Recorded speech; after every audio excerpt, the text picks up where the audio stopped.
สวัสดีท่านผู้ชมพบกับข้าพเจ้าขมูลนักใส่คนเก่าคนเดิมเพิ่มเติมมื้อนี้สิมาอัปเดตหอมท่านผู้ชมหอมบัวแบงให้ท่านผู้ชมหลังจากที่ลงไปได้6 วันท่านผู้ชมเห็นแล้วพอแว่ๆออกมาแล้วเด้อท่านผู้ชมนี่ท่านผู้ชม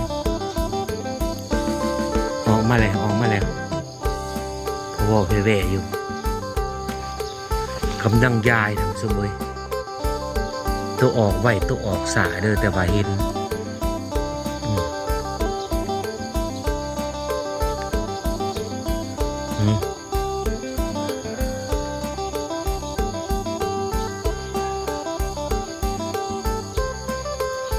ตัวนี้มันลงได้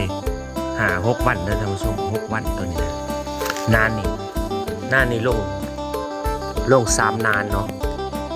มือนี่ลง3 นานนี่พร้อมกันหลังท่านผู้ชมเห็นพอไปแบกอยู่ออกเมื่อแต่ท่านผู้ชมย้ายมาอยู่มาเยงแหละเนาะข้าพเจ้าปกใส่แกะซื้อเด้อท่านผู้ชมหลังจากที่เกียมนานแล้วเรียบร้อยข้าพเจ้าก็มาเน็บเนาะเน็บแล้วข้าพเจ้ากับปกใส่แกะซื้อแล้วก็หดน้ำเสาแรงท่านผู้ชมบ่ได้เอาผ้าสแลนปุ๊กเนาะท่านผู้ชมข้าพเจ้าปกแล้วแต่แกะซื้อปกแกะกับปกซีนาอย่างท่านผู้ชมเนี่ยเห็นนี่แหละนี่ปกซ้ำนี่รวมทั้งม้วนทั้งมด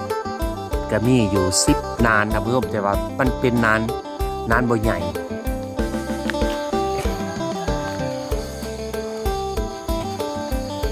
นี่ความกว้างของนานกับซ้ำนี่ท่านผู้ชมแต่ละนานเกือบซ้ำกันเนาะแต่ว่าความยาวนี่มีอยู่12 เมตรเพราะว่าเนื้อที่ข้าพเจ้ามันบกกว้างท่านผู้ชมมันแคบเนาะเพราะข้าเจ้าเฮ็ดเป็นเฮือนห่มนี่เฮ็ดเป็นเฮือนห่มท่านผู้ชมมันก็เลยได้ซ้ำนี่เนาะคือบ่ได้กว้างท่านผู้ชมแล้วก็บ่ได้ยาวยิงตามขนาดของเนื้อที่ได้ซ้ำนี่ก็มีแต่หลังจากที่ลงแล้วกับขั้นตอนของการบูรบัตหักษาขั้นตอนบูรบัตหักษากันเดิมเลยท่านผู้ชมเพราะว่าข้าพเจ้าเคยได้ลงไปลายแล้วเนาะ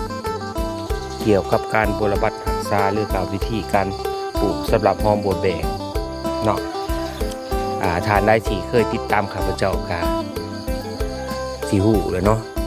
แต่ว่าทานได้ที่เขามาใหม่กันอาจจะยังบ่ฮู้วิธีการบูรบัตหักษาเนาะแต่หลังจากที่เฮาเกียมดินเรียบร้อยแล้วเฮาก็มาเน็บหลังจากเน็บแล้วก็มาลงหอมเนาะลงหอมแล้วก็ปกแกะเนาะคันผู้ใดถ้าว่ามันเป็นการแกงกับปกแกะแล้วก็มาปกผ้าสแลนอีกเทื่อนึงเนาะแต่ว่าคันทานได้ที่เป็นเนื้อที่กว้างเนื้อที่หลายก็มีแต่ปกแกะแล้วก็แล้วท่านผู้ชมแล้วก็พดน้ำเสาแรกเนาะแล้วก็มันบูรบัตหักษามันเบิ่งมันกวดมันเนาะเพราะว่าหอมบัวแบงนี่พญาติเข้ามาก็จะเป็นเสือล่าแล้วก็เป็นพญาติใบใบยอดเรืองอะไรท่านผู้ชมเนาะขั้นว่าถึงเป็นพญาติตัวนั้นแล้วก็เหม็นคายกับขวดขางจะได้ดีได้ท่านผู้ชมเนาะช่วงนี้มันลงน้ำลังนะท่านผู้ชมลงลังสุดนี่นะแต่ว่ากะเห็นอยู่ท่านผู้ชมสอดมาเลยนี่เนาะเริ่มออกมาเลยนี่โอ้ไปเวะอยู่นี่ตัวนี้ล่าสุดตัวนี้ที่ได้อยู่ประมาณ3 วันท่านผู้ชมเพราะว่าตัวนี้ลงน้ำลังหมูเนาะ2 นานนี่ลงน้ำลังหมูแต่ว่ากะเห็นสอดโอ้ไปเวะ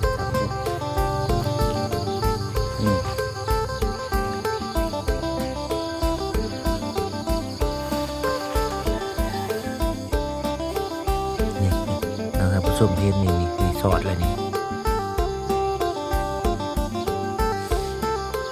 เป็นโพไปเบะเลยได้ออกมาเลยได้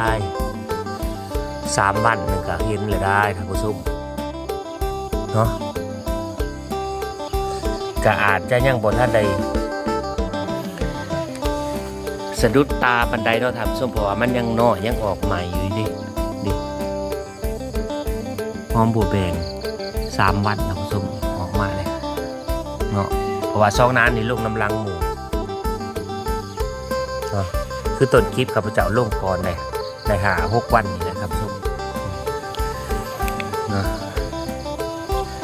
ก็จะมีแต่ขั้นตอนของการฮดท่านผู้ชมฮดน้ำเสาแรงออกมาแล้วก็บำรุงโดยปุ๋ยโดยฮอร์โมนท่านผู้ชม